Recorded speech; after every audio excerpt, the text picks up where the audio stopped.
Thank you so much for tuning in. It is always a warm welcome to each and every one of you guys. It's very interesting, actually. But anyway, before I go any further, let me just say this. I got a clip yesterday morning. It was saying that it was some 9-year-old girl that was interviewed and saying that she's doing some prostitution there in Epworth, and they were getting money, 25 cents for a short period of time and $1 for the whole night. And I just didn't want to believe it. I quickly deleted it. I thought it was maybe some people that are just seeking attention, with the WhatsApp issues of where people just don't want, just some news are just fake, like Trump said, some fake news. And I just thought, this is some of those fake stuff. How can a 9-year-old do this? And how can a real man go and sleep with a 9-year-old girl? Now, can I also say that for those of you who are listening to the show with your mothers and your your grandmothers and all that, maybe it might not be good for you to listen to the show together.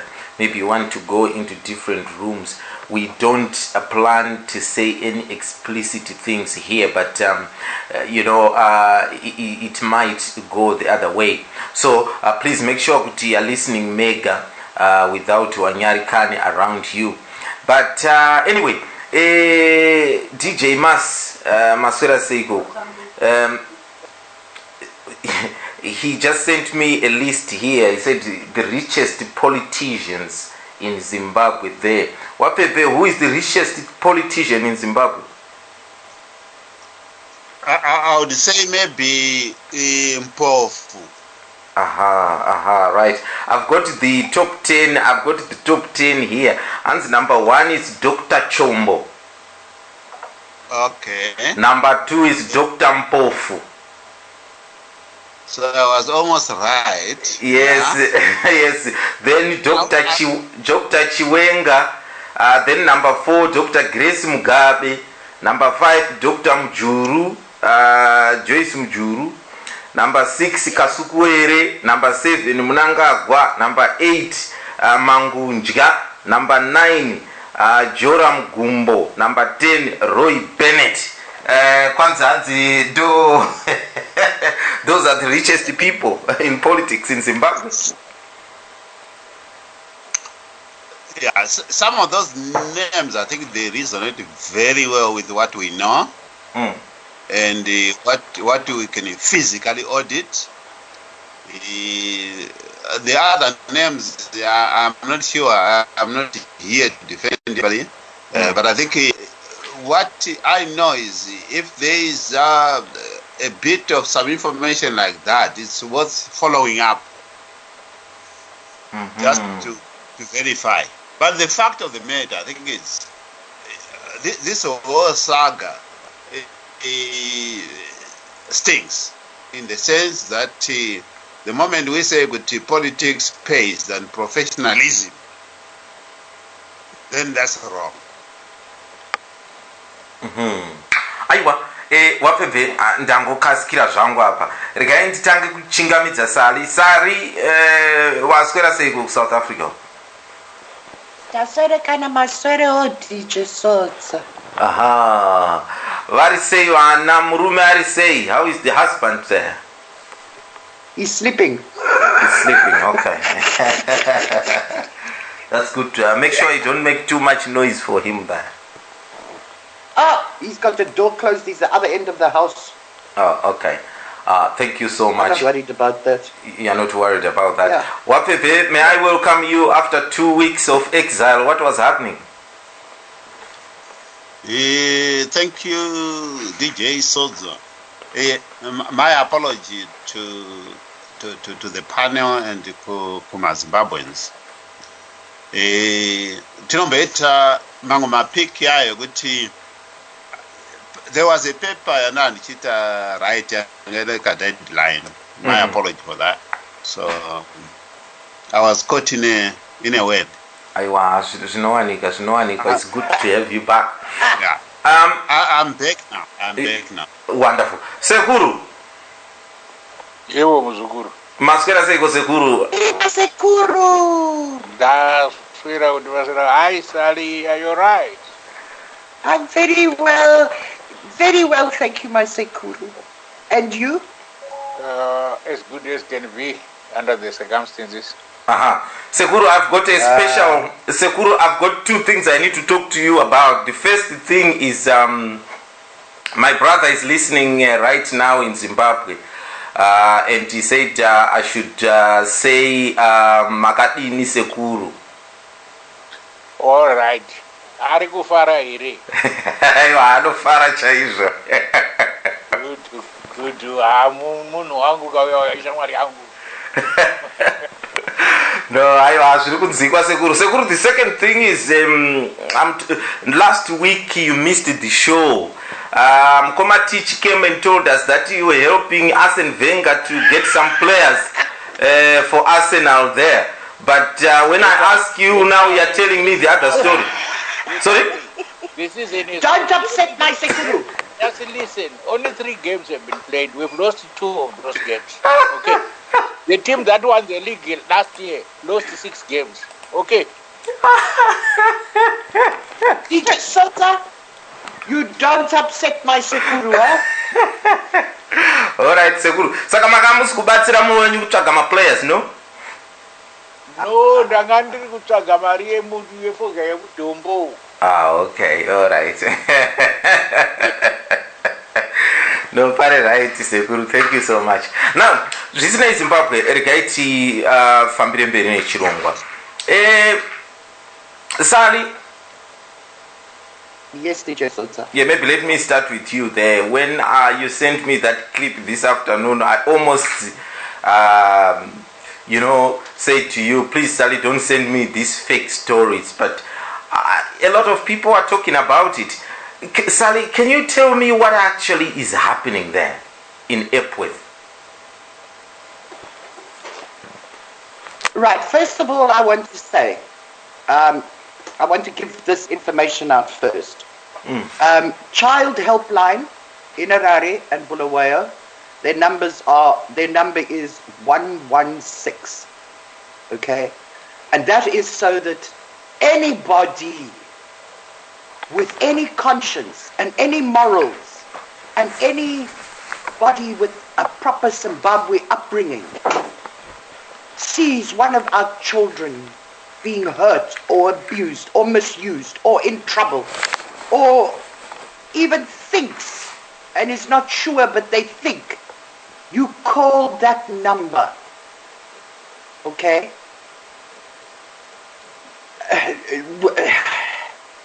I got sent that. I never got it off social media. I never got it from WhatsApp.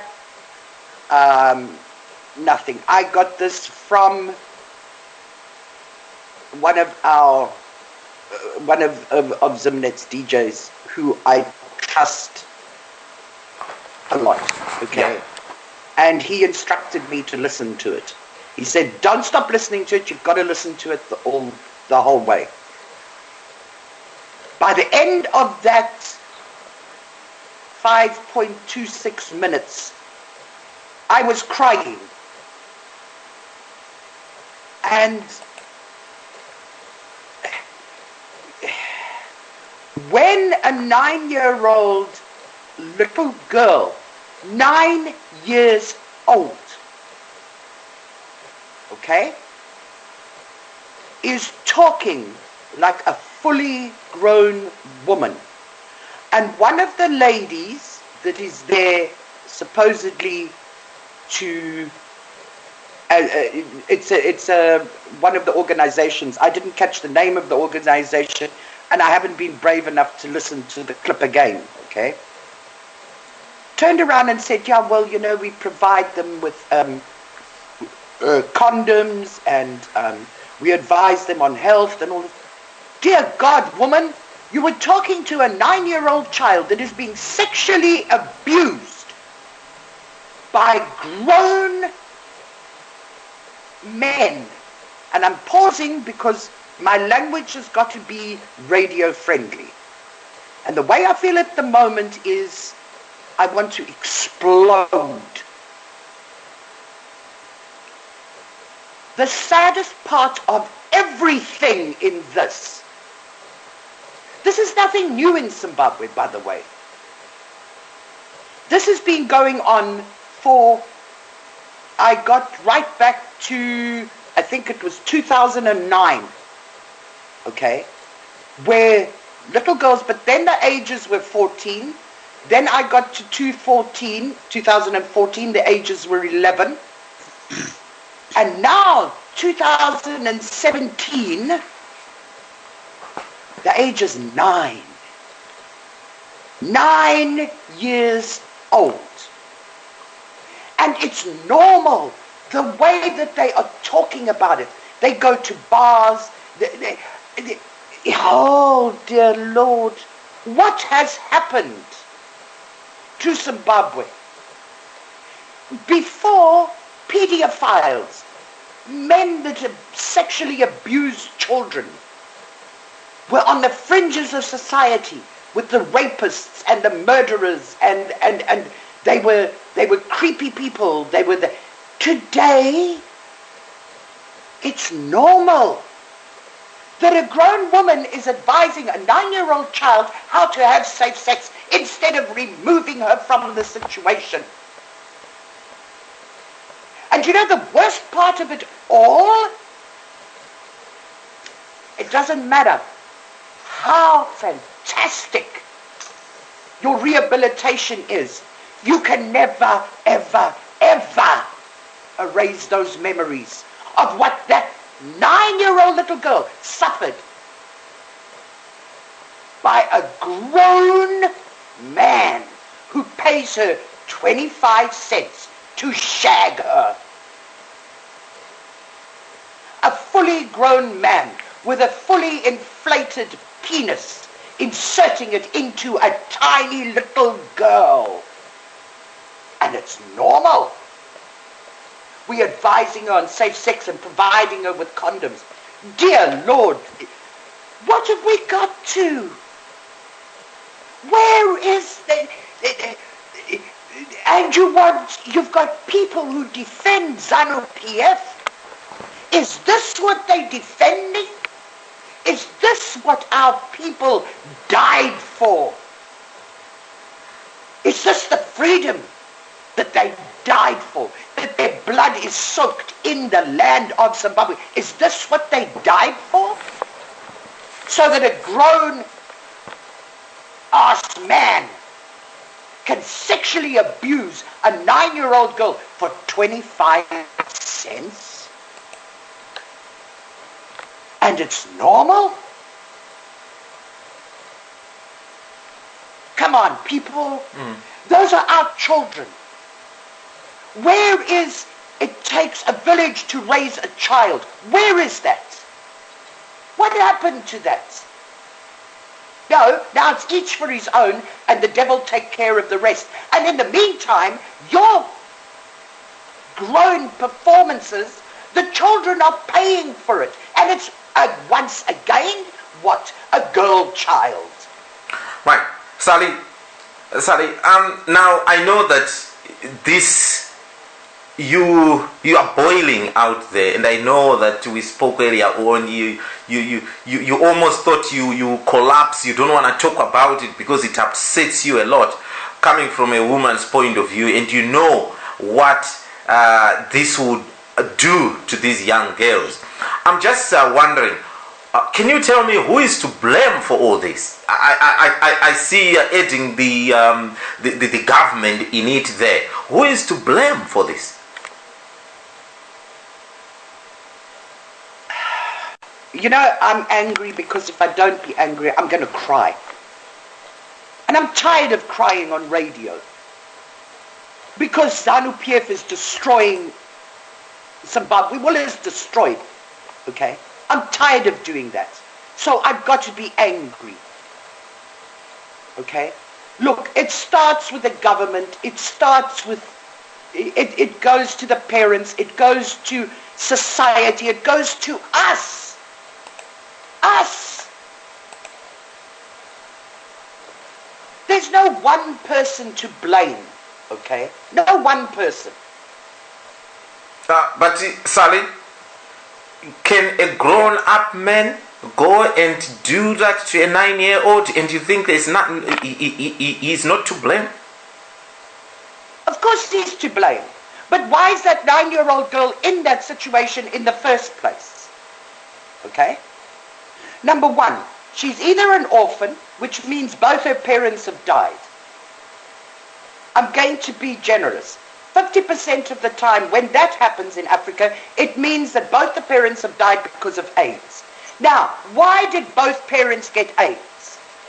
Because men refuse to use condoms when they are jumping around in all these places. And they bring it home. Okay?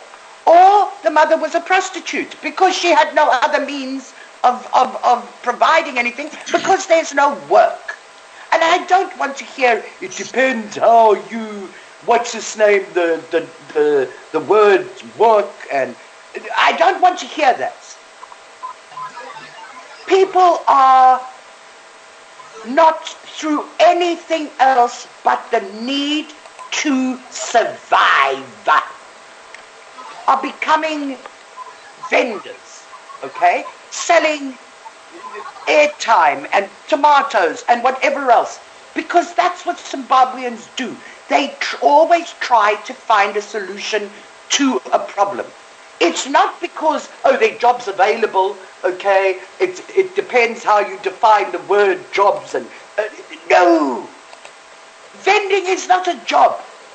Vending used to be a stopgap or an extra activity that was done by the woman, okay, because the man was working and she wanted extra money, blah, blah, blah, okay? It's kind of basically how I saw vending, okay? Yes, there are vendors that are professional and that kind of business, but there weren't thousands of them. All right. Thousands. Okay, Sally. So, Yeah. Okay, Sally, thank you so much. I know that this is a topic that you don't really want to talk about because it upsets you a lot. But I want you to hold on a little bit there. I'll come back to you shortly. Rapeve, did you come across this clip? Yes, I did. And did you think it was a genuine clip? Very much so. Right. Actually, it resonates with what I know on the ground. And you ndinoda kuti my listeners and the panel of us kuti I'm a rural boy. I grew up in the rural areas.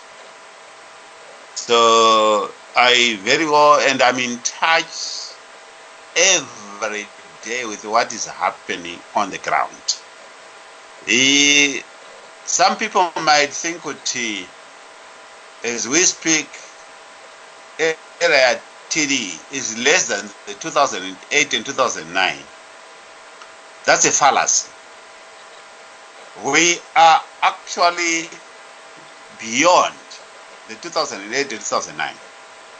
The only difference in the good 2008, 2009, kwa kusina chikafu my shops. Asimari yanga iripo. Now in 2017, the foodstuffs are there, but there is no money. In terms of economics, it's the same. There's no difference between those scenarios. It's actually only the face value is different. Why I am very convinced that is nyaye mwana we 9 years. It's actually true.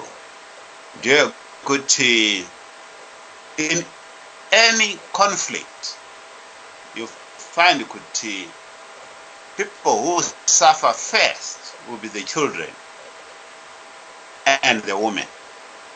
Okay? Ukaona zvakubata kuvarume, that's to the extreme.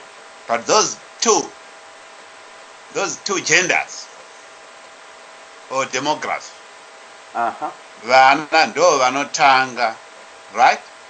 To see the blood of the social breakdown. And the woman, because the woman, if you empower a woman, you empower a family.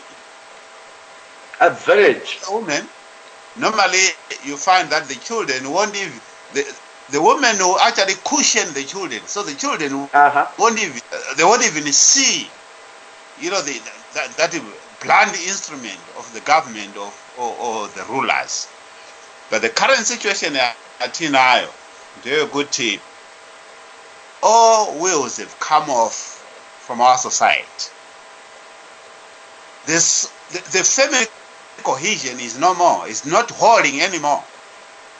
Mugaona mwanani 9 years was actually, and according to that interview, she's actually looking after a 5-year-old girl. Right? 9-year-old renting a house, selling sex to rent and feed a 5-year-old. Yes, okay, there were certain gaps because we don't know now whether nobody actually sort of probably further to say, yes, she went to the Royals and then took the 5-year-old. Where are the parents? That question we don't know. I would have probed it further to say, okay, fine, but where are the parents for the 9-year-old and the 5-year-olds? I'm going to put certain assumptions which may be valid or which may not be. It might be that the parents themselves, either these two little girls are orphans. So the parents might have, died through other diseases like, AIDS is rampaging in Zimbabwe because of various factors. It might be that they are there, but they've no means to look after the children. And children are left to fend for themselves. That's one aspect. Then, if you look at it, who is to blame? I think that's very important because we can talk for the next 48 hours until 2018, unless if we can identify the source and then try to actually resolve the issue in the bud. Then probably, including this show, would have not contributed socially to the problem that we're talking about. Now, everything points to the direction of the current government. Mind you, DJ Sodza, you are in youth. Yes. Couldn't get social service. Right? In Zimbabwe, there is social service. There is social services. Have you heard of any budget for social services for the past 5 years? No. Have you heard of any budget? Right? It's non-existent. Right? Add to that. Now, social services is supposed to look after issues like these of children, vulnerable children. Right? And no budget. What you hear is you get budget for the border militias. You see budgets for Mugabe's travels, Vasco da Gama's travels all over the world, right? And you see this. I'm glad that you also alluded the fact of about five lists that you shared with us. Yema politicians who are filthy rich, ana Chombo, ana Mpofu, ana Grace, And they are doctor something, doctor something, doctor something, doctor something, right? And sometimes you wonder, I mean, this is why the DJ says, I don't want anybody to call me Dr. Pep, right? That, right? I don't want people to have an illusion. I must be seen through what I do in a day-to-day life, how I add value to society. We have got this problem, and this, in short, all I'm saying is that I very much agree that this is, to me, this is a real issue, and it's only a tip of the iceberg. There are some people there are even younger than 9-year-old who are not coming up. And man, she's talking today as a 9-year-old.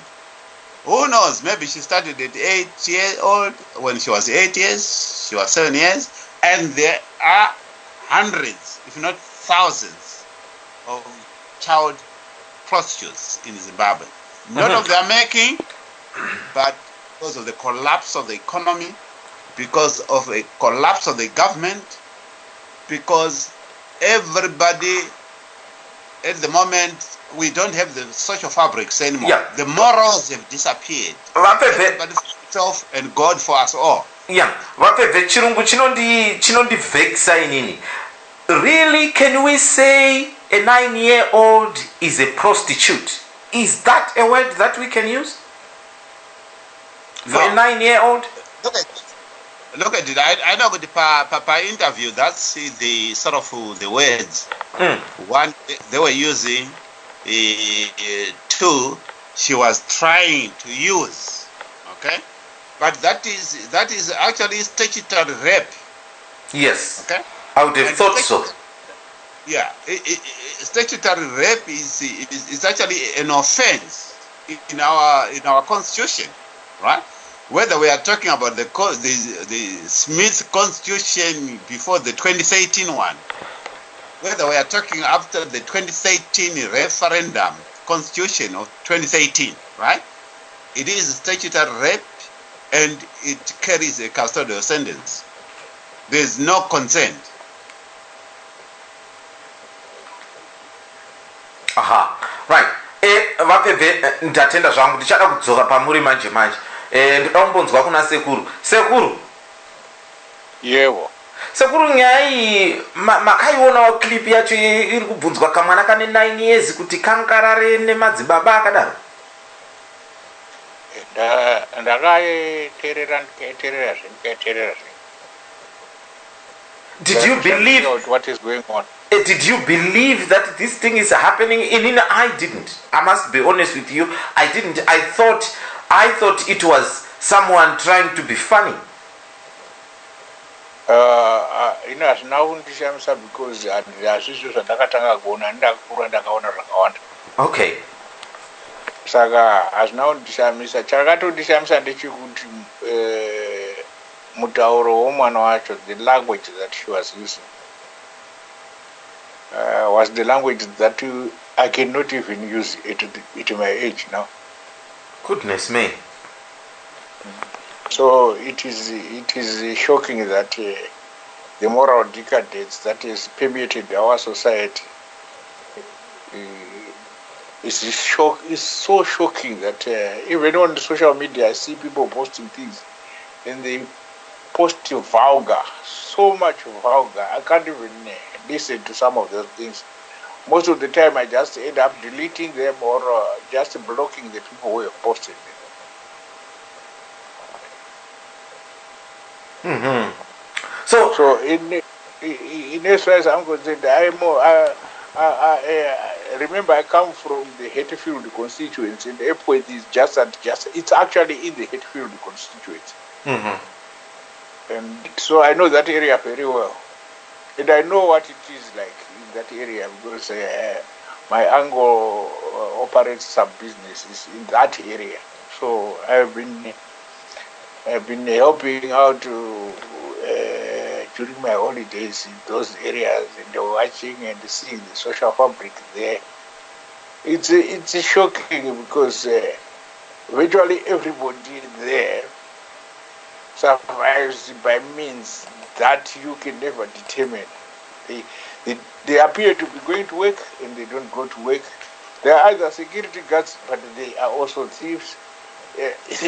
You just don't understand how they manage to survive in that area.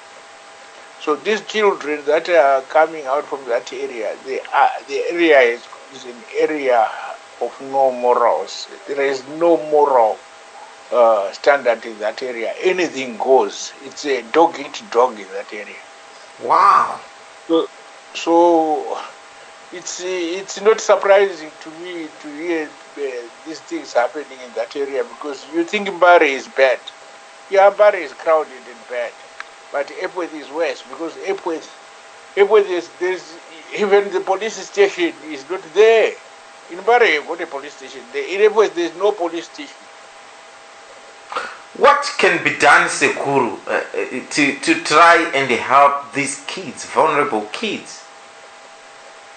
Well, there is only one thing that we can do as a people, and that is to look at the source of the problem. The source of the problem is purely a failed government, because these people they live there in squalor, not because they want to live in squalor, but because that's the only place that can accommodate them. So if we were the caring government and they know that we have got these people living in squalor, it's similar to those people who live in the Mkwisi banks and things like that. We shouldn't have people living there. We should, as a nation, strive to provide something decent, something that can be monitored and where the law enforcers are free to walk in and enforce the law. There is not even a single police officer who can go into a point and say, I'm going to make an arrest on his own. There is no way you can do that. You will not do that. So because of the nature of the place, it becomes easy to commit crimes, and crimes go undetected. That is why these toddlers are found in pubs. And you might want to call them pubs. They are not really pubs. They are just bottle stores or drinking places. Yeah. What do you want to call them? Because the place is a squalor. What you get there is when you see what is called a nightclub. If you walk in there, there's no chair, there's nothing. It's just the floor and the counter. And Wow. there's 2 bars at the counter. That's where they go in. Wow. Now, Sekuru, someone is saying that probably the police will be busy with the roadblocks and all that, what they do. But anyhow, I'll come back to you shortly, Sekuru. Regarding Monzakuna Mkomatich. Mkomatich.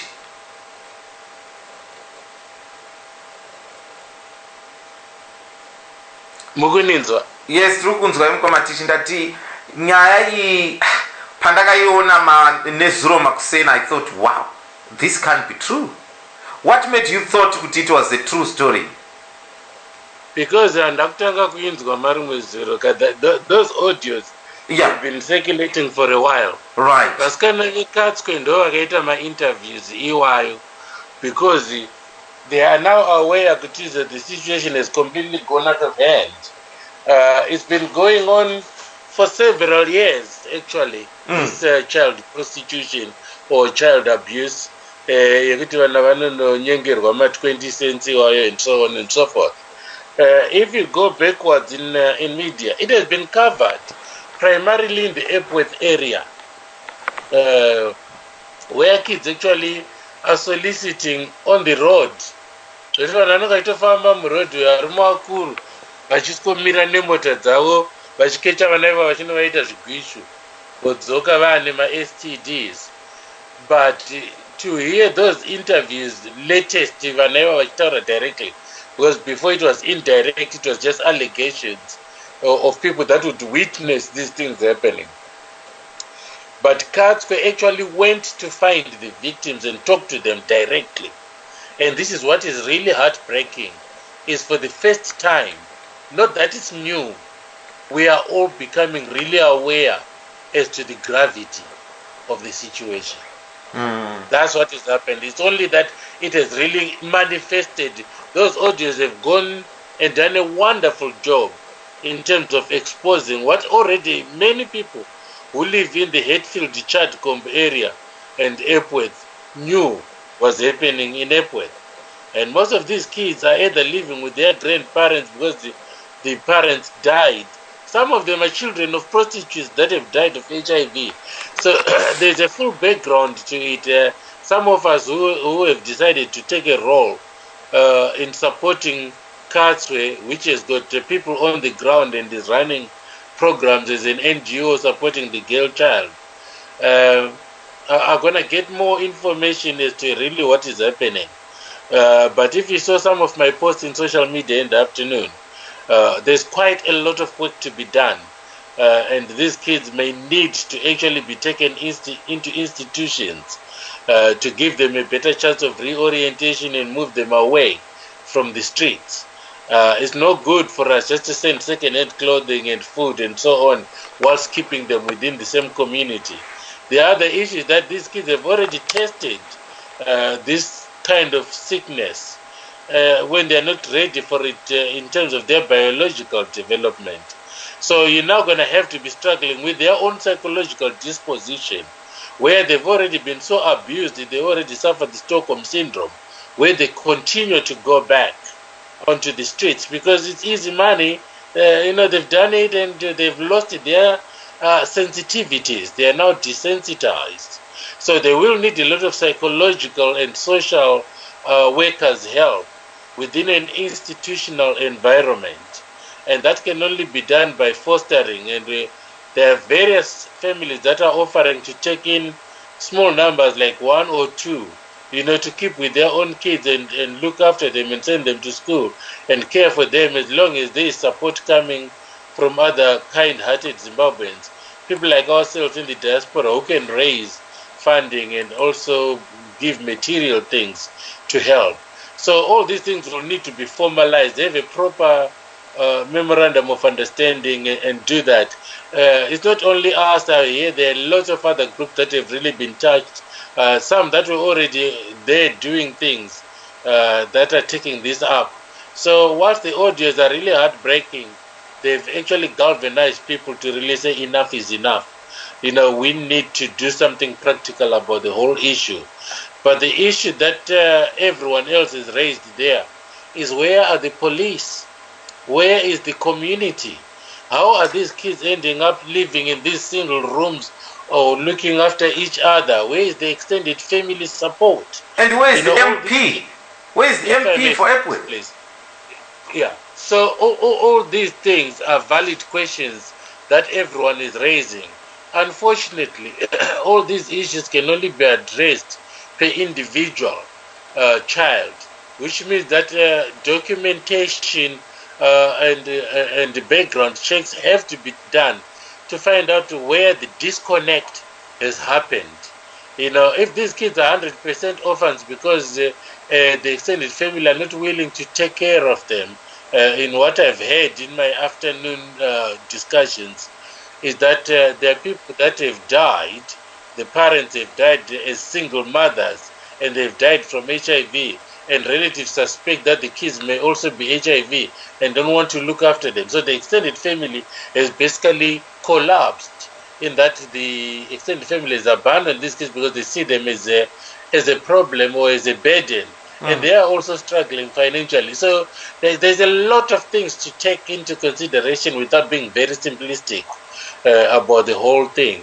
So all I can say at the moment, I'm very happy that Zimbabweans have taken it upon themselves in social media and in practice to actually do something about the situation, and hopefully it can be extended countrywide, because the Epworth one is just an expose of a very small particle of a very bigger problem within the country. Wow, this is interesting. I must say, myself, I didn't think this was something that was happening in Zimbabwe widely like that. But it looks like you guys knows that this was happening, and why didn't we discuss about this before? Like I said, Mkoma Sodza, just if I can just look so I don't dominate this. The issues were raised as kids just going to find themselves a meal initially. Not that it had gotten to a point whereby these kids were now actually living off prostitution.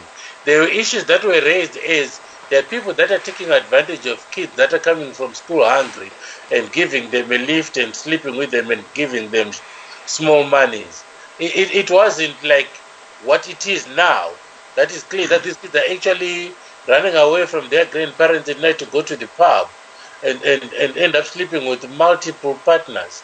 It wasn't like that. It was more like these kids were being taken advantage of. Teach drives up, sees the kid, hello baby, what's up? Would you like sweets? And goes, sleeps with them, gives them $1 or something. That's how it was before.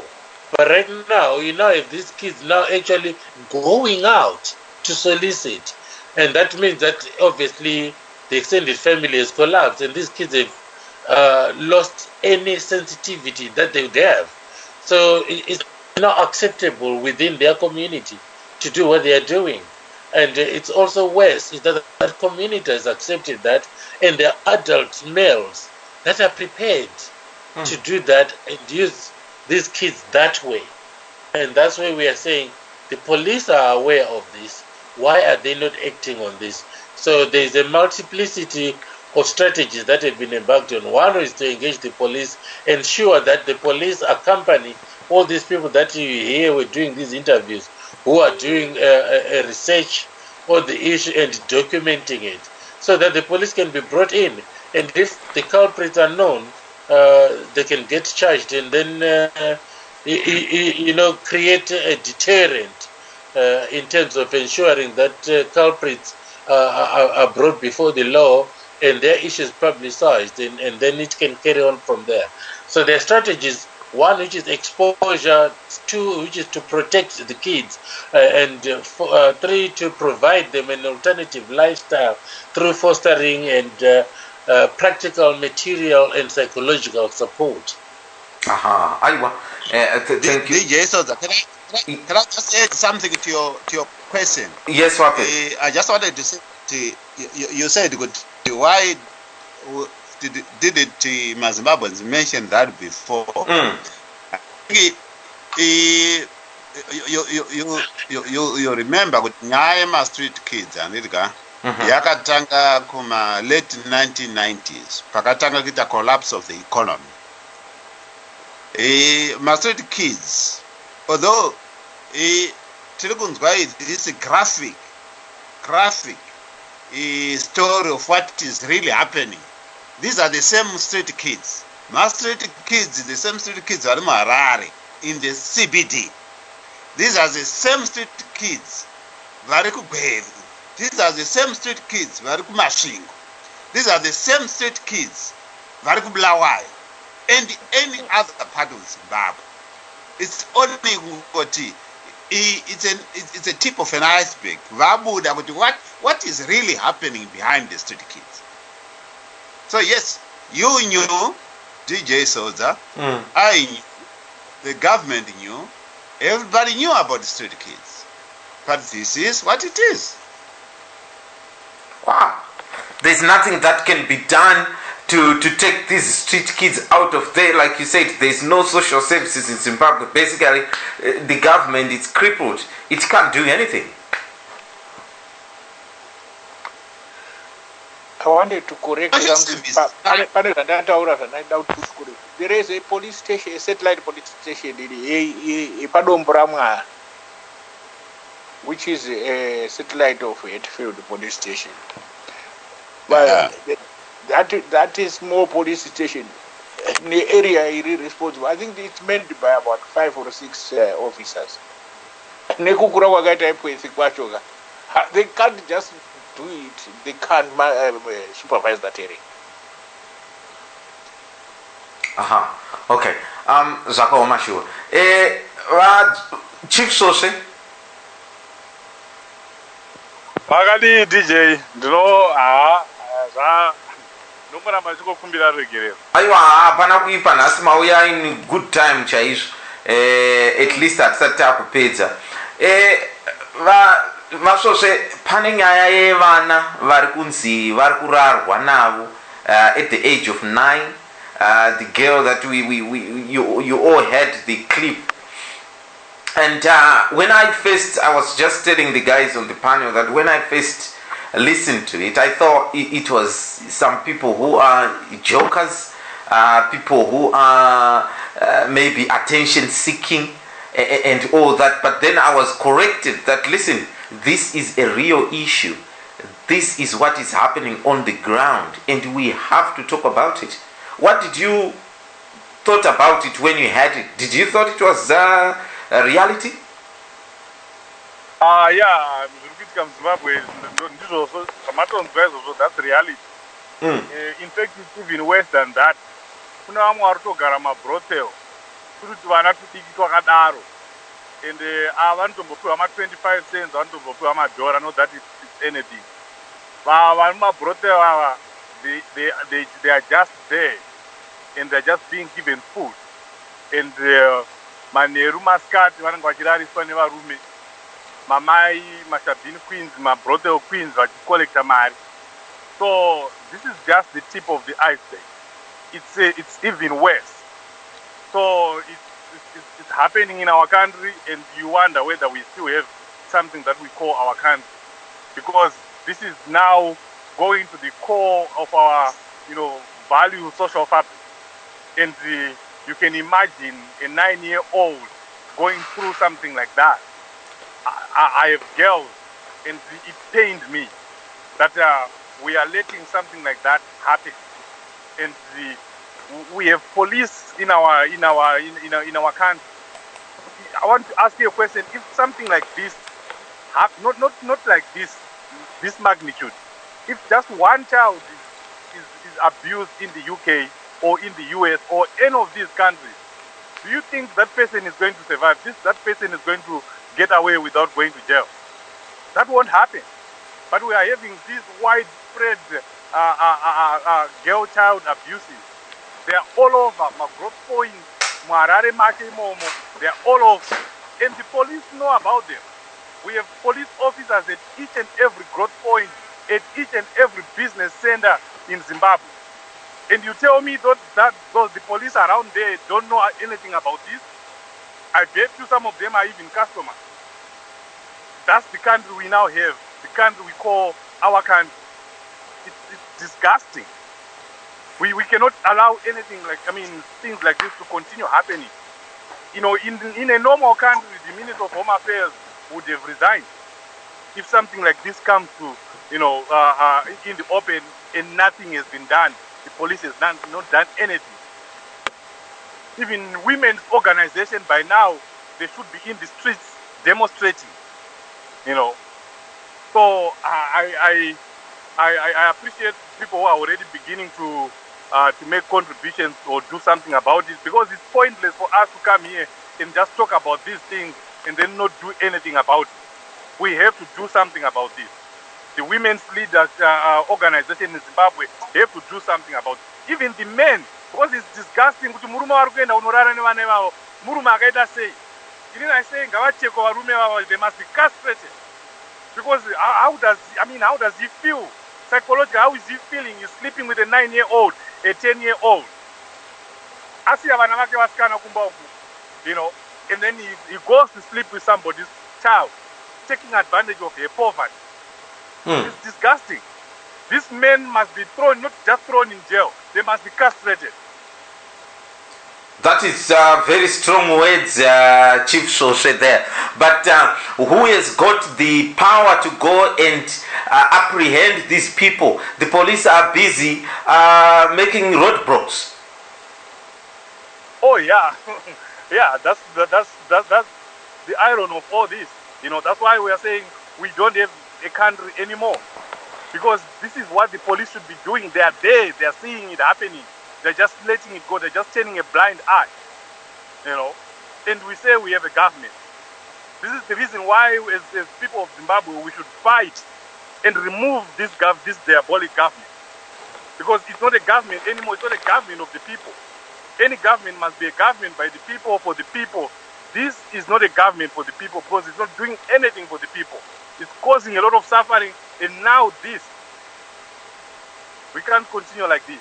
And where is Amai in all this? That clip was saying she can't stand a child being abused, you know, and these are the children who are being abused. Though Amai Wenyika was the first lady. I mean, now she should not complain when people start comparing her with Salim Gad, because if it was Sally, she would have been mother, she would have done something that a mother of the country would do. She's not doing anything, she hasn't said anything, you know. It's not like they haven't heard, they've heard, they know about these things, but they just decide to turn a blind eye. What did you expect her to do, the Chief Sose? Oh, well, just a word from her condemning this. It's big, it's huge. She's the first lady. She should be the first one, you know, leading the people. This is not it. We don't tolerate this in Zimbabwe. You were Minister of Home Affairs. Stop it. This is where she should be using a stop it word. Yeah, and what about her being in control of the Women's League, okay? Why isn't she mobilized? She could mobilize the Women's League. She's got so much power behind her that she could get funding and get things moving and everything. No, she's chasing people off farms and claiming Mazoe Dam and coming to South Africa and beating up some girl with a... no. The problem that we risk doing it ourselves as opposition politicians is to use emotions and charge Grace with the responsibility over these children.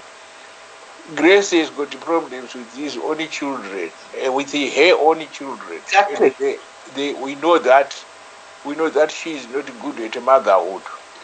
Now these children can go into wherever she has got orphanages, and they won't be asked. And we know they've got a reputation of liking women. And if she takes these children and they get raped and they start getting pregnant from those boys, who will we blame? Sekuru.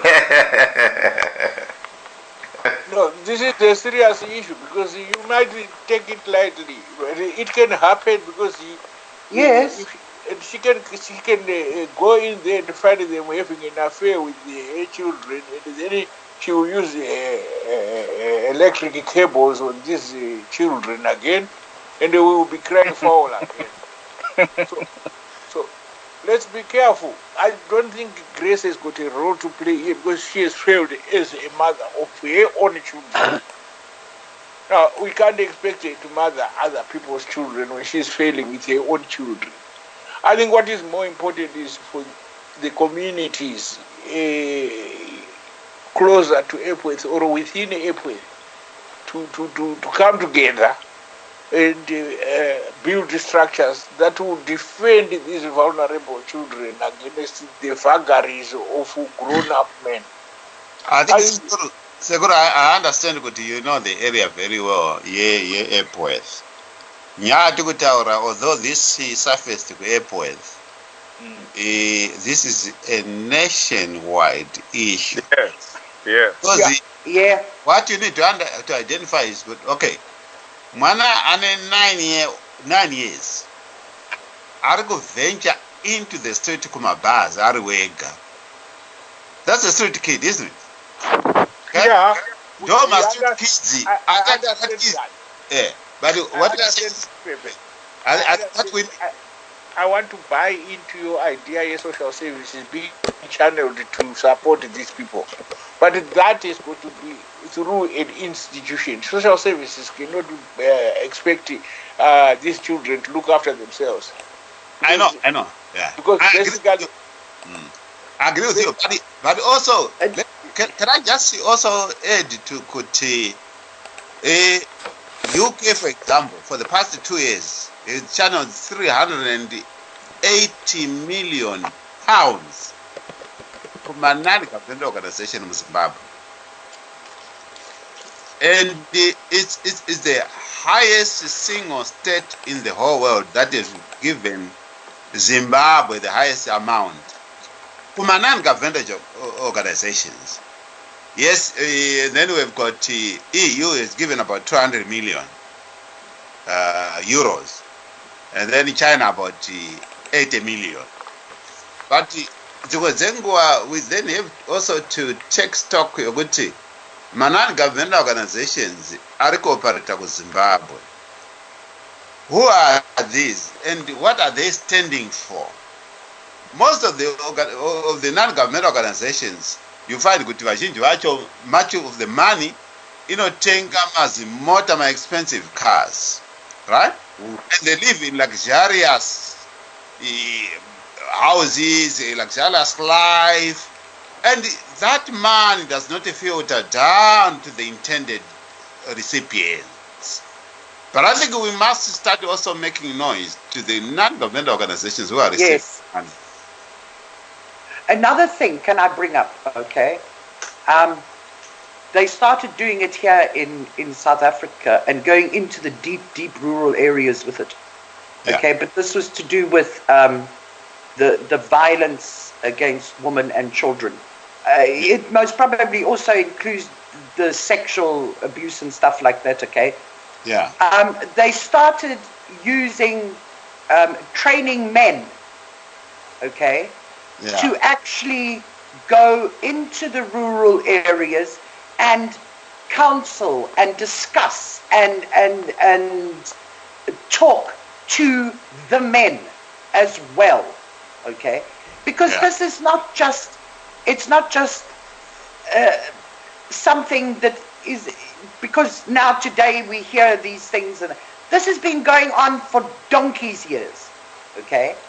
And it's always the women and the children that receive the help and the counseling and blah, blah, blah, and everybody leaves the men aside, okay? Yeah. When the root, I might sound dramatic, okay? I'm not asking for forgiveness because drama is who I am, okay? When the root of the problem is with the men. Yeah. Okay? I mean, a 9-year-old child, no, I don't even want to use a 9-year-old child because I can't, as a mother, I cannot accept it. A woman, okay, would not prostitute herself if there was not a demand. I mean, she's not going to go and stand on a street corner in the pouring rain, okay, selling herself, okay, if only one client a night or one client a week takes her. So the demand is there. The demand is from who? It's not a 9-year-old child that knows, well, supposedly knows very, very little about sex. So then who is it? Who is paying her? It's the man that is paying her. So these men also need help. They need counseling. It needs to be talked about. It needs to, with them as well. I agree with that. Right, Sally, regarding Isoka, we will talk more about it in a second. Regarding Bopinda Mchitoro, let's take a 4-minute break.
This is a disclaimer. The opinions expressed by contributors during radio call-in shows are solely those of the individual callers and do not reflect the opinions of Zimnet Radio, DJs, presenters, managers or administration. Listeners are encouraged and advised to seek the services of qualified professionals for their personal problems. In touch with the best online station, Zimnet Radio. Ladies and gentlemen, welcome to the tunnel. I'm your DJ. Yes. Make the whole world know about your business. Advertise with Zimnet Radio. Email marketing@zimnetradio.com. Join DJ Sodza. DJ Sodza. And his informative team. Live every Thursday at 9 p.m. UK time. Discussing Zimbabwean politics.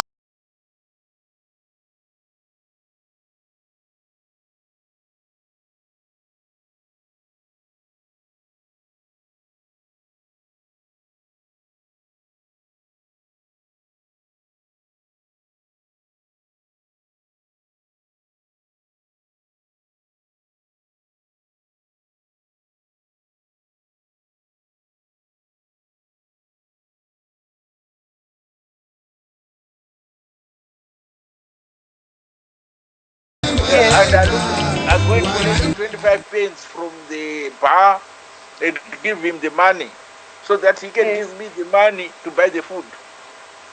And that's 9 years old. Yeah. So that's why I said she was talking like a grown woman. This is what frightened me. Yeah, but with the poverty, It frightened me and broke my heart. But with poverty. You grow up very fast with the poverty. Look, no, but Fefe, listen. You mean to tell me that a man, okay, finds it okay to sleep with that girl, that little 9-year-old? No, that's wrong. Oh yes, they do. They do. There are some men. How? Let me tell you something. There are men who believe that if you sleep with the virgins, you will not get AIDS. Yes, I know that one. That one's been going for donkey's years.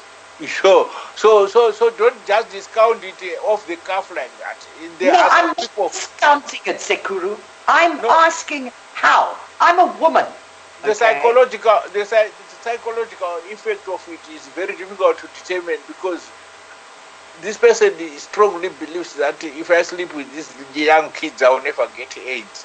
So I would rather get advantage. But Sekuru, it's not every man that thinks like that. I mean, her pimp or whatever you want to call it, okay? I'm not defending He doesn't necessarily need to think like that. How does a man get sexually excited at the thought of having intercourse? I'm trying to be very polite here, okay? No, Sally. That area that you have touched is very difficult because where you are going is you got male people, adult males, who sleep with the cows, who will be bigamists. You got Sekuru, those aren't a dime a dozen, okay? No, they are sick. They are sick in their minds. Yes. You can't do anything about it. These men are a dime a dozen, Sekuru. Right. They are.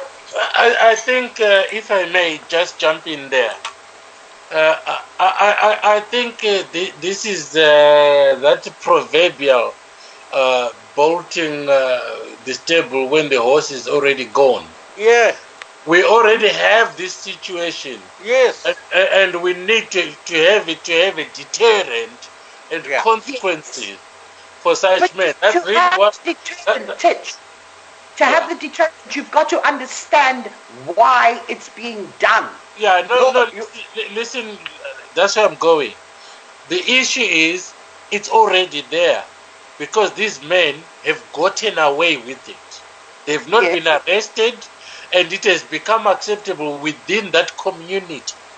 And this means the lowering of our moral compass within those communities.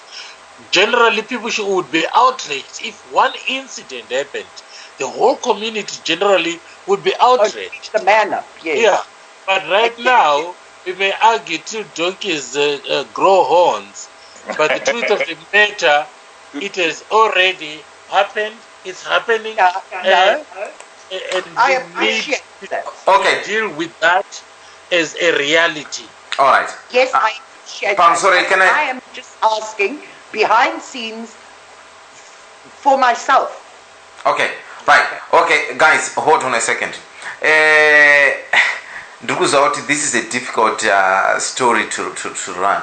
But DJ, I also believe that these kids are into drugs. That's what influenced them as well.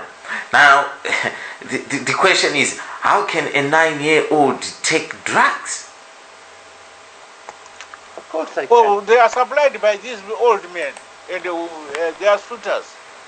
You see, the thing is, you don't seem to appreciate the breadth of this vice. Once a child that age, because these are only toddlers, they are so easy to persuade with very little effort or very little money. You can persuade them to do anything. Because to them it's a game. To you, I don't know what you feel when you go to bed with a 9-year-old. I don't know how it feels like because I've never done it. I don't think I'll ever do it. But to those people, I think they are sick in mind. They actually have joy out of that. Now, before we went on a break there, Sally was trying to say, what can be done to these men, actually? What can we do to these men? Do they need counseling? Do they need, like Jatar Wanamkoma teach kuti, really to catch them and prosecute them? To act as a deterrent kuti, tikangukubata chete, if we caught you, we are going to do A, B, C, and D, and do that. So, to make an example of the first men that they're going to catch in act. Do you know the sad part about that? Is that yes, you can catch them and you can jail them. Okay, and they can go to jail, and in other parts of the world, they'll get really badly abused. They might even get killed inside jail by other inmates. Okay? But the problem is, if you're not dealing with the problem, why is it happening? Why do they do this? Okay? You have to include, you've got to include the root of the problem to come to the solution. Okay? Look, you know what I would love to do? And get your children out the room, close your grandmother's ears and grandfather's and everybody else's. I'd like to be an Arab, and I would like to take these men, have a public square, and I would like to hang them by their penises. Because that kind of message to other men, I can hear the gasps from the men, okay, already in pain. That kind of example, it's drastic, it's violent in a certain way, and it's fierce, but it's something that men are absolutely petrified of. Okay, don't touch their family jewels at anything to harm them or anything else. Okay, but it doesn't solve the root of the problem. It will still happen because there'll still be men who will do it. No, the solution is to get these children out of hunger and starvation. That is the solution. And that solution can only be provided on a national scale. As long as we have a government that doesn't care about the well-being of these people, the problem will perpetuate. As long as the people are suffering, they will always look for a means to survive. And one of the easiest means to survive is prostitution. So So at the end of the day, we can argue as much as we want. The buck stops with us coming together and removing this horrible administration that we have as a government, and installing a reasonable outfit of people who certainly understand the consequences and the need to protect our future generations.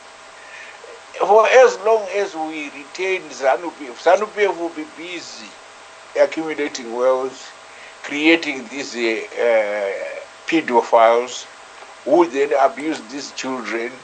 You try and abuse one of their own children and see what happens to you. They will kill you. Yeah, DJ. Sekurivatora mashoko mumukanwa mangu chaimo.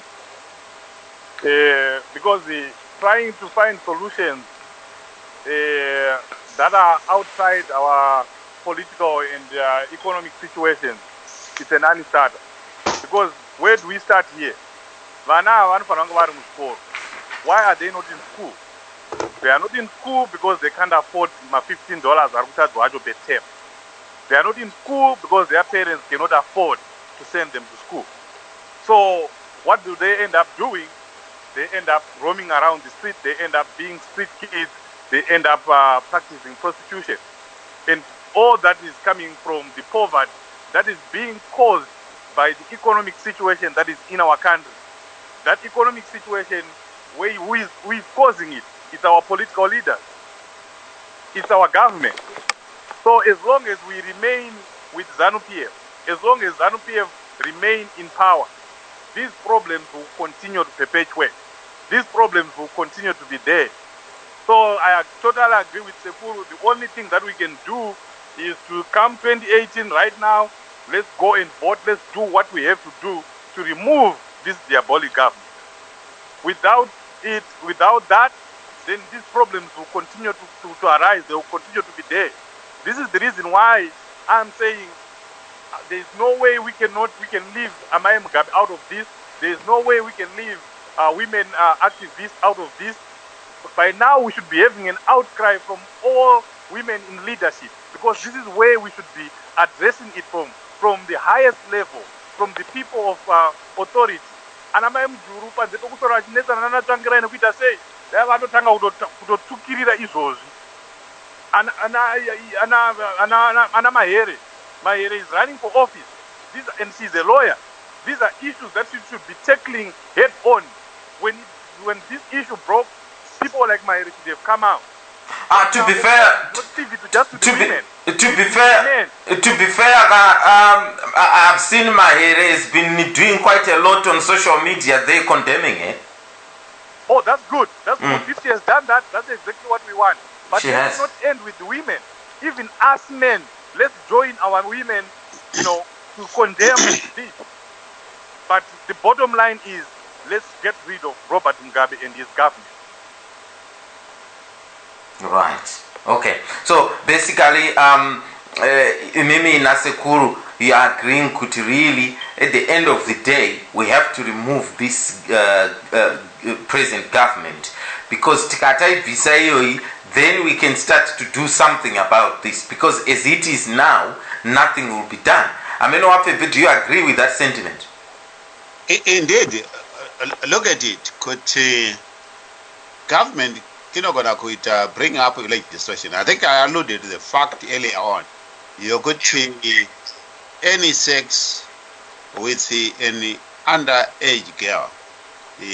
From a Zimbabwean perspective, we are talking of any girl under the age of 16, right? That's statutory rape. It's enshrined in our constitution, but upon enforcement, ZANU would like to believe that in a manpower of enforcing it, but in a manpower, yokuba mari zevanhu pamaroads, roadblocks, right? That's a misplaced policy altogether.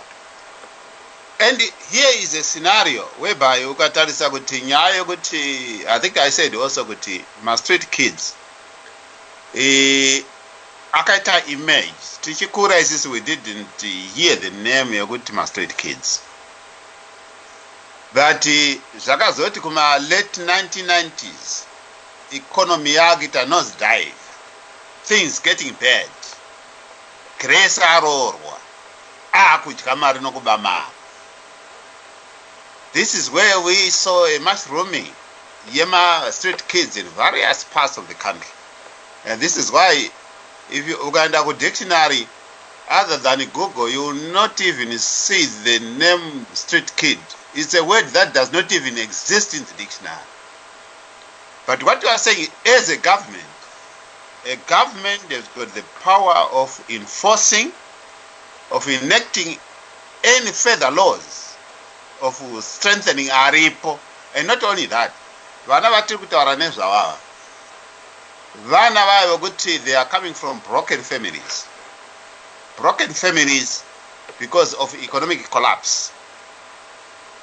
I think ndambotaura papa kuti apart from vana vatiri kutaura nezvavava, as we speak, there are also married men who are actually selling their own wives for a living. Zviri kuitika kuZimbabwe as we speak. Kana murume achizokwanisa kutengesa mukadzi wake waakachata naye for a living, what more than 9-year-olds, the kids that they are talking about, right? And I think it about a week ago there was one in the media where went as far as kutorodza mukadzi wake akatocharge 4,000. The only problem is that man paanga akuda mukadzi uyu anga akuramba nomukadzi mari vadya, right? So that's a desperation, that's a sign of desperation on the ground. How do we get out of it? Nyaya iripo ndekuti hapana mabasa. There's no jobs, even those in jobs, there's no money from the banks. We can only get of this whole yatiri by putting in a government that is responsible, a government for the people, elected by the people. And come 2018, Zimbabweans, if we make the same mistakes, yokuchichidzirwa neZANU-PF, tichinovhotera pasi ripo, yokuti allow ZANU-PF to rig the elections, right? And yes, here we are crying about this issue. What more can say, okay, this is going to happen for the next 6 years. ZANU-PF. Because those people, they have no morals whatsoever. And they have no conscience. Because there's ana Mugabe, vana maprazi, vana mazimari, ana mpofu, ana chombo, ana kasukuere. Don't think that any one of those anosvika achipa even $1 kuvana vatiri kutaura nezvava for food. They will never do that. We need a government. We've got a social service in Zimbabwe, which is decapitated because it's financially insolvent. And vanhu vari kushandemo vanongodya mari because vakaiswa neZANU, but they are not doing any work. They don't have any money. So what's the purpose of social service in a country yatiri kutaura nezvayo? Tingadai tatotaka kunzwa this story from social service, taking those men to court, but that's not the case. So we want, if MDC gets in power, we will strengthen the institutions of the government, and that includes the social service, so that the vulnerable people are looked after, and those with the broadest shoulders take the greatest burden. That's what government is there for. So that those who are wealthy are just, and those who are weak are protected. And an MDC alliance government is exactly what we are talking about. Mark my words. Yes, Jesus. Aha. Aiwa. Thank you so much, Vapepe, for that. I don't know, Sally, if you want to add something to what Vapepe and Sekuru and Chief Sose is saying there. Really, going to the bottom of the solution here, they are saying that this is a political issue, which really Zimbabweans should know where to cast their votes come next year to try and remove ZANU-PF. Do you see it so relying on that, Sally? I see it as the first step to correcting the problem. And it's the most important step. I have said so many times, this election will either make Zimbabwe or it will finally kill it. When a 9-year-old child is prostituting herself for 25 cents, then your country is dead. This is our future. These children are our future. So our future is 9-year-old children prostituting themselves because the government in power can do nothing. So, yes, getting rid of the government is the first step to correcting that problem. And you know something, that this problem, okay, is such,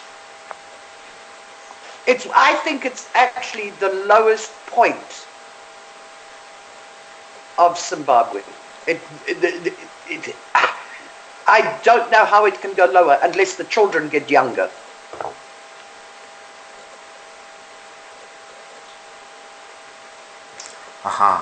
Okay.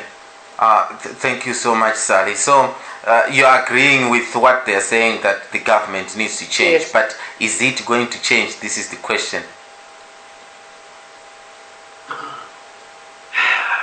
Please don't ask me. Yeah, I know it's a difficult question. We have been here before. I started doing this show. My gut tells me no. My gut tells me no. My hope and my heart and my soul tell me, please, yes. I think DJ Sodza, we need to look at even our neighboring countries, right? We need to look at other countries that have changed governments, right? Whether they've moved from a scenario which we have into a scenario whereby there is a social mobility for its own people. And the answer to that is yes. Look at Ghana. Look at Kenya, right? Look at even Mozambique. Look at Zambia. We were laughing at Zambia before, right? And they've moved on. So what we are saying is any change of a government brings in new initiative, new blood, new direction, and also it will benefit all the citizens. Again, it is not a panacea. I do agree with Sally that a change of government is not, in the short term, is not a panacea to solve all these problems. Okay? No, but it's these problems that have been established over 38 years. Right? However, in the long term, yes it is. Yes it is. In the long term, yes it is. And we've seen that in other countries where they've changed governments, where they've changed laws and policies so that the policies reflect the issues on the ground within their own national borders. I just wanted to add that, DJ Sodza. Okay. Thank you so much. Yeah. Chief Sodza, have you got any hope of a government change? Oh yeah, I mean this is the best time ever for opposition. If we don't do it now, then we are going to start another generation of suffering.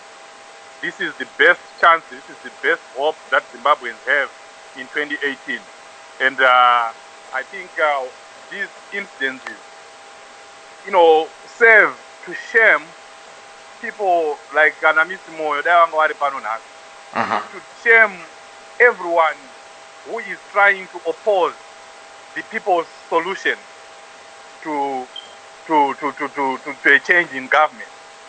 It should put to shame everyone who is trying to put spanners in the works of people who are trying to do something for Zimbabwe. Because these are the results.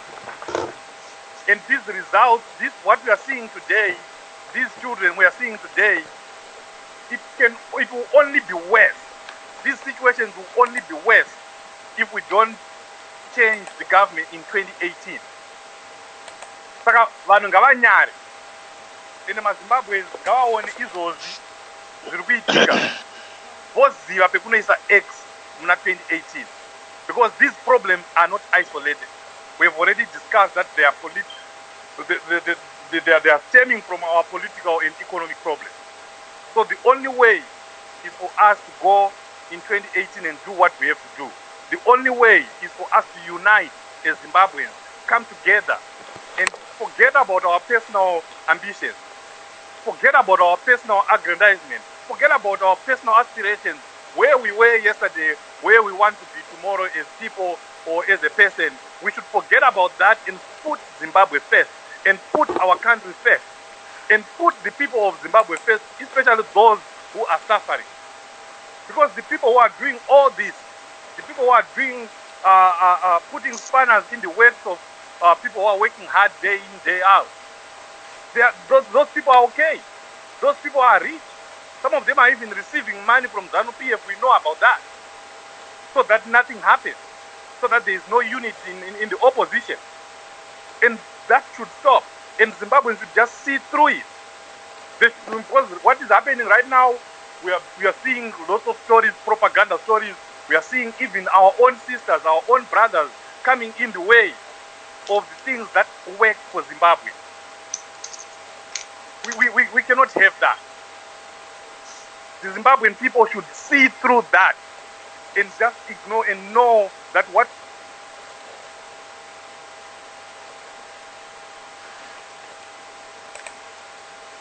right, okay.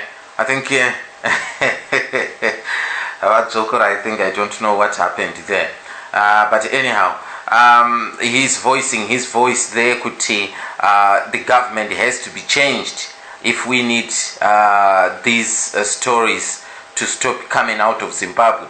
But Sekuru, do you think by merely changing the government, we're gonna change this? No, the government that we put in place must be held accountable for these issues. We cannot just change the government, sit and watch and say things will be honky-dory. No. We are the leaders of our families. We are the communities in our country.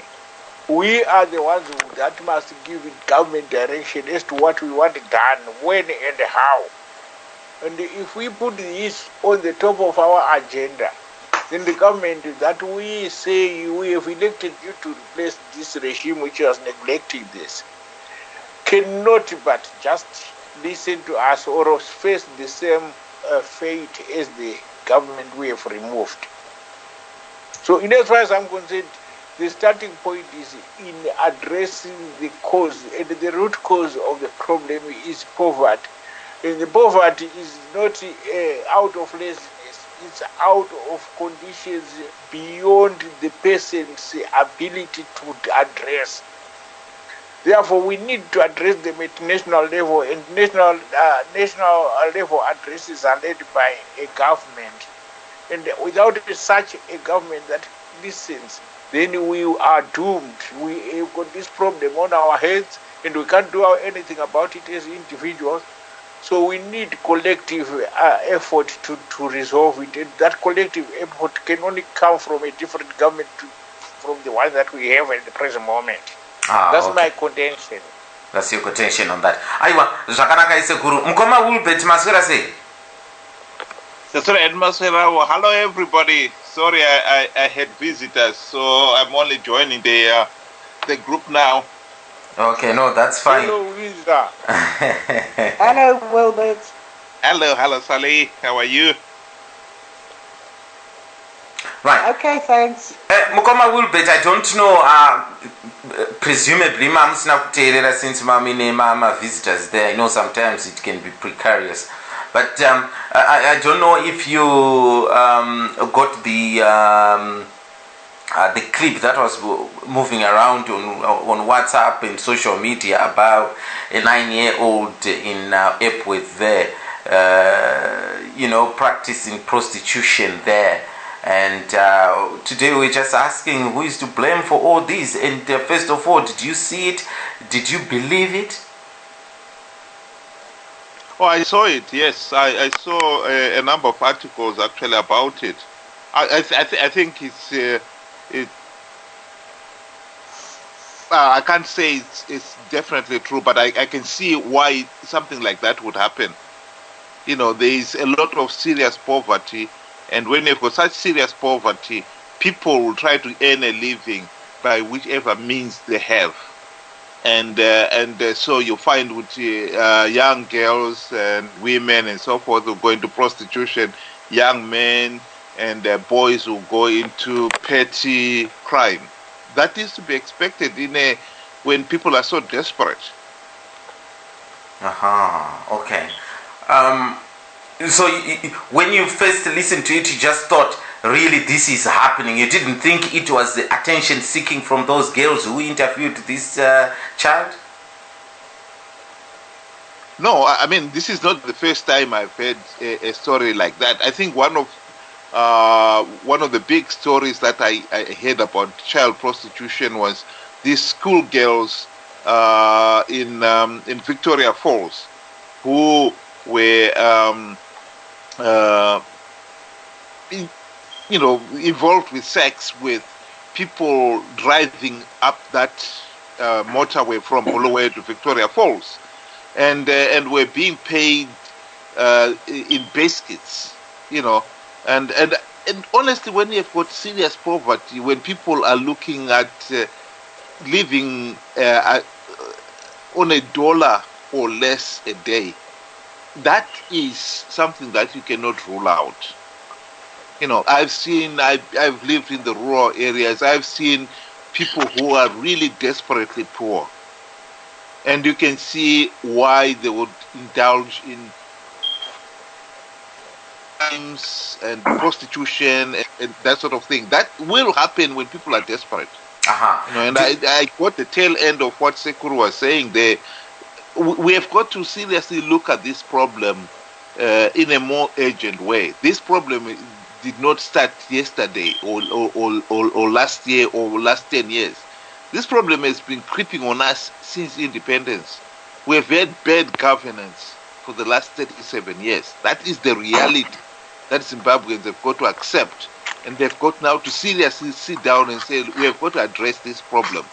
So that generation is being lost. Yeah. So do you think that by merely changing the government, things will improve? It's not just changing the government. I mean, if you're going to change the government that is there now and put Mnangagwa's government, for instance, or some other equally incompetent, corrupt government, you're not going to change anything. Okay. What we need is good governance. And I think the basis of good governance has got to start with free, fair, and credible elections. And therefore then to go ahead next year, for instance, which I've been saying here, and I never tire of saying it, going into elections next year without we're implementing the reforms is madness.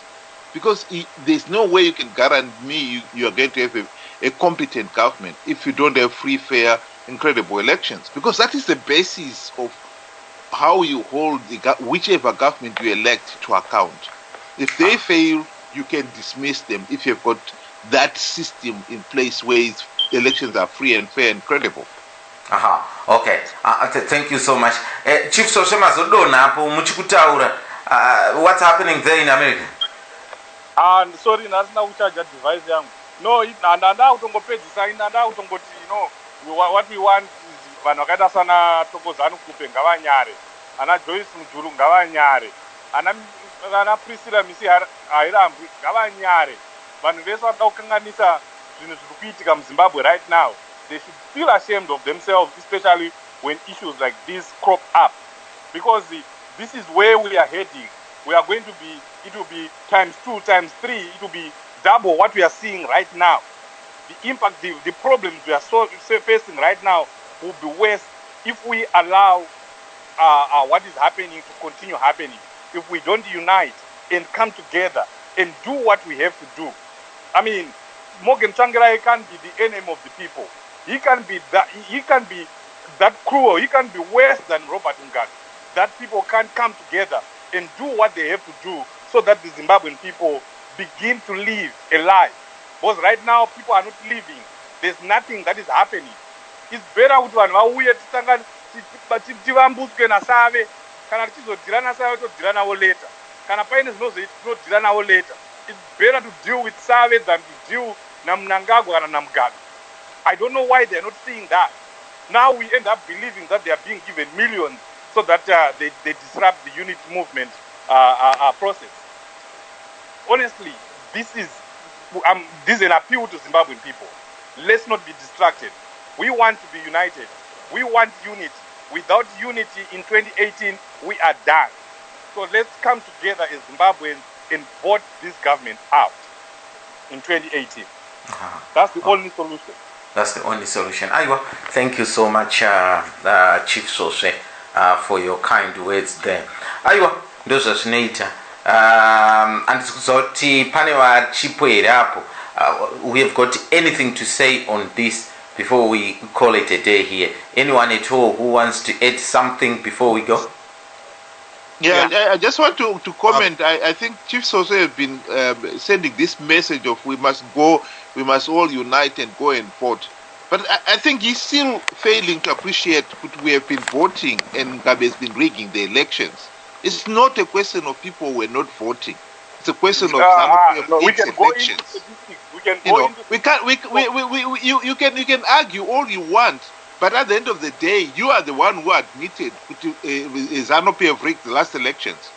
You know, you go through the elections and then you turn around and say the elections were rigged. But Zimbabweans, we are also rigging ourselves. 5 million people registered in 2013, but only 3 million people voted.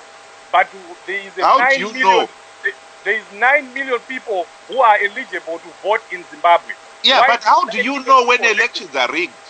No. It's easier for ZANU-PF to rig elections if people don't register en masse, if people don't vote en masse. If all the people vote, if all the people register who are eligible to vote, even ZANU-PF will find it difficult to rig elections. That's my point.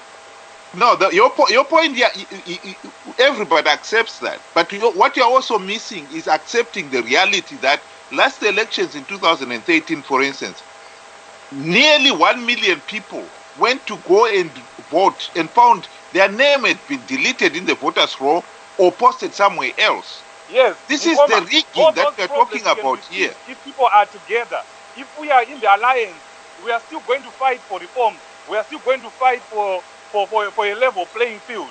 But we can only do that if we are united. Right now, people are distracted.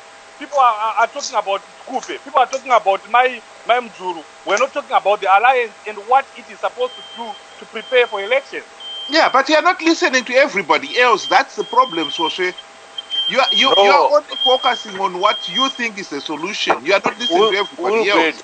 Everybody else is saying you cannot continue voting in an election that you know is going to be rigged. That is exactly what Sadak was saying. You keep protesting elections that are going to be rigged. Yes, sir. Assuming wakambori kune makudo, unomaziva makudo netsoka? Yes, I do. Anodya munda uchira kuti chaikana usina kurima. Do you know that? I do that, yeah. Gudo hariramwi munda. Unorima worinda handitika. But ukarega kurima ka iwe negudo mese munofa. Do you understand that? So, at the present moment, we are at a situation where we have got to do something about the political situation in our country. We can't ramwira nyika yedu kuZANU because ZANU is not willing to reform itself out of power. Exactly. We've got to find a way of removing them, whether they rig or not. And one of the ways to remove them is for us to join forces and vote takawanda against them. If we don't do that, they will still carry on and they hold an election and they win an election against themselves. And we will have nobody to blame but ourselves. It's better to die trying than to die while you are not defending yourself. Exactly. Now, Sekuru, can I just comment on that one? Because it is an important point. The point that has been made repeatedly is that when you have got somebody who rigs elections like this, yeah, if you participate, you are giving the process credibility. If you don't participate, exactly what you not do. If you don't participate, you are giving them the. If you don't participate, you are giving them the right to preside over affairs. Yeah, exactly. Can I add something? I think this one we know, but our friend is very passionate and has got negative energy on this one. Look at it from this, right? It is a fact that ZANU-PF knows I know told them. If we say we are not going to participate, mind you, ZANU-PF has got over 2/3 majority in parliament. And you want 2/3 of majority to change themselves, right? To suit you, memory outside the majority. And they have said that they will not reform themselves out of power. And it's a fact, isn't it? These people have no morals. Look at it. We are dealing with Mugabe. Mugabe 2008. Regardless of the fact that President Morgan Tsvangirai withdrew from the rest, akakontesta wega Mugabe. And they won. Okay, that was a different situation because then it becomes a sort of an elephant in a China shop. Because people will say, hang on, how can you have a race alone? But in terms of the parliamentary election 2018, if the whole alliance decided that we are not going to participate, there will be people like my independents who contest and glorify it. There will be a small parties that will contest. And it's exactly what ZANU-PF would want to. For the next 100 years, kana muchiboycott for the next 100 years, vananga vachingochinjana kusvika anachatukawo vaita mapresident zvichingodaro, there will be no reform unless you force it. And you have to force it within. Hauforce uri kuno wakabata phone uri kuAmerica or Britain. You have to be there. Kutovata na kora. It's a dog eat dog. Right? Look at what happened to Kenya. Right? Kenya didn't boycott because the reforms were not, there were no reforms. And mind you, nothing changed from Kenya since they contested. All what they did is they improved their audit process of the BVR. And look what happened. Because BVR actually leaves the audit trail. Let's have a discussion. Don't give a sermon. Let's have a discussion here. Yeah. Okay. You're talking of Kenya. Nenkiri Odinga implemented the democratic reforms. This is why the Supreme Court hang on. is now independent enough to give a different what are you verdict. talking about? You cannot deny Nenkiri, Kenya and Zimbabwe are different. You are keeping on insisting Kuti. No, you are failing to understand. You participate. We were listening to you. Let other people speak as well. Otherwise this is supposed to be a dialogue, not a monologue. No, because you are saying that MDC did not take part in the reform and did not institute the reform, whereas MDC were instrumental in the new constitution of 2013. By the end of 2013, the whole landscape in terms of the constitution has been changed. And who was instrumental? Was the government of national unity. MDC had the controls. Let me ask you again a simple question, Pepe. You Yes. always avoid answering it. No. Are you saying, Kuti, the new constitution was strong enough to guarantee free, fair, and credible elections? Correct. It was. Then why are we talking about now? Why do we have this problem? No, because you keep on bringing it up. No, hang on. No, you and me. Because it did not bring in free and fair elections. No, can I answer that? Yes, they've asked the question. Can I answer that? Are we using the constitution as we speak? Are we using the new constitution? Yes, it was signed into law by the president. Are we using it? Pepe, that argument you can make until the cows come home. No, you had 5 years. Let me answer it. Why you had 5 years to implement the democratic reforms and do whatever you needed to change in the terms of changing the law. You did not. Where do the democratic reforms come from, Wilbert? What he had to do. Wilbert. All of you. Wilbert. Order. I'm sorry. Where do let's start speaking. Reforms come from? Yes. Ask that question. What do you mean? Where do they come from? Where do they come from? You answer that. The process of implementing the democratic reforms is the government. No, not the process. Where are the democratic reforms from? Where did they originate? What document holds those democratic reforms? No, there's no need for a document. What you are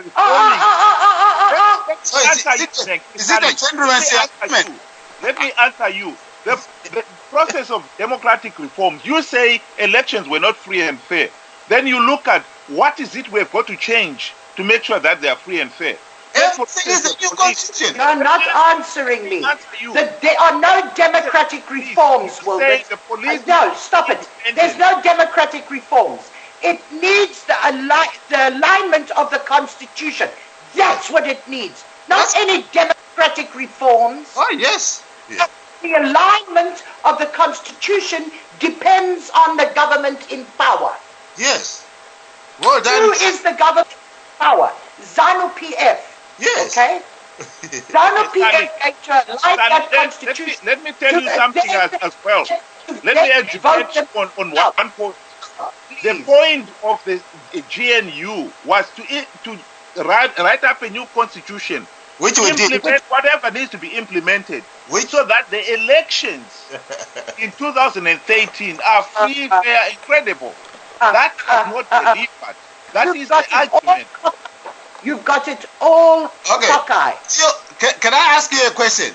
Do you implement the reforms before the constitution, or you come up with the constitution and implement the constitution? It doesn't matter how you take the process.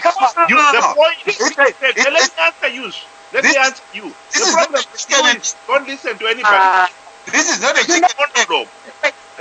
I'm telling you, you could implement your reforms and then change the constitution to match it, or you can change. No, you don't do that. Make sure that the reforms. No, please, the guy will bet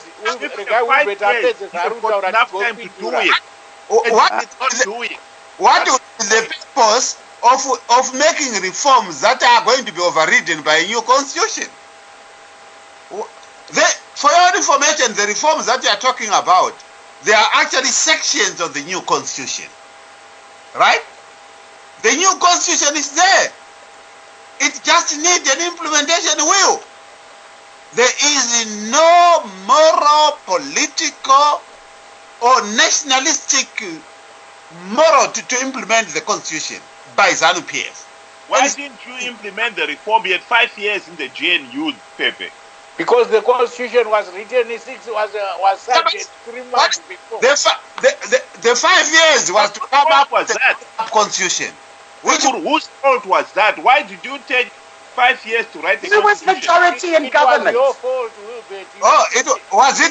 Was it MDC's fault to take 5 years to write a constitution? Was it MDC's fault? It was your fault, Wilbert. If you could not do it, why didn't you say you could not do it? No, MDC was not the only player writing the constitution. Who was the main player? You needed to do an outreach program, isn't it? Right? You need to do an outreach. It was a people-driven constitution. It was not like Morgan Tsvangirai taking a pen there and put a few notes. It wasn't like that, right? And within the government of national unity, there were various sections that were packed. They were packed because of disagreements, right? And yet, a constitution Kenya was able to do it. Sorry? Please. You can't compare Kenya to Zimbabwe. Okay. Not in a million years. All right, guys. All right. Kenya was in an identical situation we were in. No, it wasn't. 2007. No, it wasn't. Okay. You know, and they formed the GNU. If Kenya, if you can't understand, that is your problem. Hang on. If Kenya did that, why is it that the elections were rigged? Okay, they were rigged, but the courts were independent enough to say, no, this is not acceptable. No, but that happened in Zimbabwe. But the courts had nothing to do with the reforms. Yeah, those courts. The reforms made the courts independent. Those judges are not new judges. Those judges were low. They've been there before you and me were born. Okay, I'm sorry, guys. Yeah, what a heated debate there. Mkoma will bet my also heated debate, but anyway, that's the beauty of it. Thank you so much for joining us. Sally, well, thank you so much there. Mkoma teach na Chief Soshe as well there for participating on the show. Kwana suno itinomira panapa. We shall meet again next week. Thank you so much for your participation. I hope kuti something will be done now because it really touched my heart. DJ Sodza, yes. Can you give out the child line number again? Oh, please, can you give us the child line number, please? It's 116. That's for Bulawayo and Harare. You can go to the headquarters in Harare and in Bulawayo. And personally speak to them as well. Just please help our children. Please. Aiwa. Ndatenda zvangu Sally. Thank you so much for that. We shall remind people as well next week on the show the number 116 for Harare and Bulawayo if you want to help these girl children. Ndatenda zvangu ndokusira makaterera kambo kubva kuna Oliver Mtukudzi. Kanonzi ngwarira iwana wangu. We'll meet you next week. Please do take care of yourselves and your loved ones. Goodbye.